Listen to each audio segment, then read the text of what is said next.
Comedy ಕಿಲಾಡಿಗಳು ಖ್ಯಾತಿಯ ಅನೀಶ್ ಪೂಜಾರಿ ನಿರ್ದೇಶಿಸಿರುವ ದಸ್ಕತ್ ಎಂಬ ತುಳು ಚಿತ್ರ ಈಗಾಗಲೇ ಭರ್ಜರಿ ಸೌಂಡ್ ಮಾಡಿದ್ದು ಡಿಸೆಂಬರ್ 13ರಂದು ತೆರೆ ಮೇಲೆ ಬರಲು ಸಜ್ಜಾಗಿದೆ.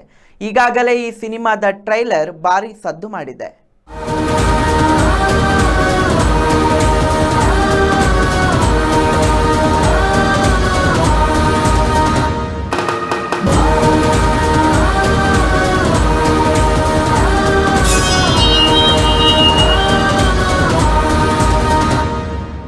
ಕಾಮಿಡಿ ಕಿಲಾಡಿಗಳು ಶೋನ ಕಲಾವಿದ ಅನೀಶ್ ಕುಮಾರ್ ವೇಣೂರು ನಿರ್ದೇಶನದಲ್ಲಿ ನಿರ್ಮಾಣಗೊಂಡಿರುವ ಈ ಚಿತ್ರದಲ್ಲಿ ಕನ್ನಡ ಚಲನಚಿತ್ರ ನಟ ಮೋಹನ್ ಶೇಣಿ, ಸೀರಿಯಲ್ ನಟಿ ಭವ್ಯ ಪೂಜಾರಿ, ಹಾಸ್ಯ ನಟ ದೀಪಕ್ ರೈ ಪಾಣಾಜೆ ಸೇರಿದಂತೆ ಹಲವು ಹಿರಿಯ ಮತ್ತು ಹೊಸ ಮುಖಗಳು ಚಿತ್ರದಲ್ಲಿ ನಟಿಸಿದ್ದು, ಚಿತ್ರವು ಉಡುಪಿ ಮತ್ತು ದಕ್ಷಿಣ ಕನ್ನಡ ಜಿಲ್ಲೆಯಲ್ಲಿ ಏಕಕಾಲಕ್ಕೆ ಬಿಡುಗಡೆಯಾಗಲಿದೆ.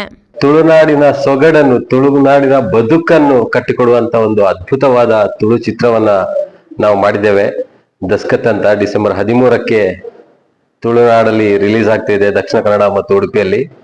ದಯವಿಟ್ಟು ನಮ್ಮ ನನ್ನ ಆಕ್ಟಿಂಗ್ ಇದ್ರಲ್ಲಿ ಹೇಳ್ಬೇಕಾದ್ರೆ ನಾವು ಆ ಸಿನಿಮಾದಲ್ಲಿ ಆ ಶೂಟಿಂಗ್ ದಿವಸದಲ್ಲಿ ನಾವು ಆ ಕ್ಯಾರೆಕ್ಟರ್ ಅಲ್ಲಿ ಬದುಕಿದೀವಿ.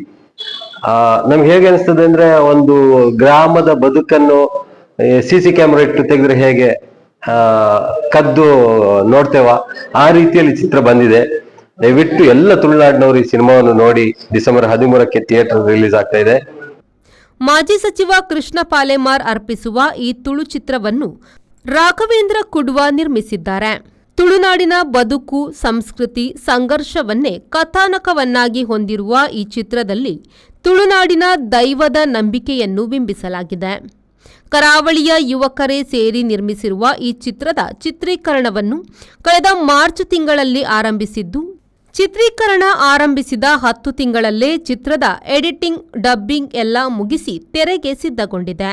ಹೊಸ ಮುಖಗಳನ್ನೇ ಹೆಚ್ಚಾಗಿ ಪರಿಚಯಿಸಲಾಗಿದ್ದು, ನಾಟಕೀಯ ಅಭಿನಯಕ್ಕೆ ಗುಡ್ ಬೈ ಹೇಳಿ ಕೇವಲ ನ್ಯಾಚುರಲ್ ನಟನೆಗೆ ಮಾತ್ರ ಈ ಚಿತ್ರದಲ್ಲಿ ಪ್ರಾಮುಖ್ಯತೆ ನೀಡಲಾಗಿದೆ. ಇದೇ ಬರುವ ಡಿಸೆಂಬರ್ 13ನೇ ತಾರೀಕು ನಾನು ನಿರ್ದೇಶನ ಮಾಡಿರುವಂತಹ ತುಳು ಚಲನಚಿತ್ರ ದಸ್ಕತ್ ರಿಲೀಸ್ ಆಗ್ತಾ ಇದೆ. ಇದೊಂದು ತುಳುನಾಡಿನ ಸಂಸ್ಕೃತಿ, ಸಂಘರ್ಷ, ಬದುಕು ಎಲ್ಲವನ್ನ ತೋರಿಸುವಂತಹ, ಹಲವಾರು ಭಾವನೆಗಳನ್ನ ವ್ಯಕ್ತಪಡಿಸುವಂತಹ ಒಂದು ತುಳು ಚಲನಚಿತ್ರ. ಎಲ್ಲ ಪ್ರೇಕ್ಷಕರು ಕೂಡ ಈ ಚಲನಚಿತ್ರವನ್ನು ನೋಡಿ ಹಾರೈಸಬೇಕು. ನಮಸ್ಕಾರ. ದಸ್ಕತ್ ಇದೇ 13ನೇ ತಾರೀಕಿಗೆ ರಿಲೀಸ್ ಆಗ್ತದೆ. ಎಲ್ಲರೂ ಥಿಯೇಟರ್ಗೆ ಬಂದು ಮೂವಿನ ನೋಡಿ ನಮ್ಮ ಟೀಮ್ಗೆ ಸಪೋರ್ಟ್ ಮಾಡಿ.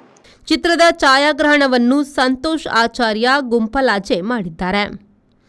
Praveen, V4 news, Puttur.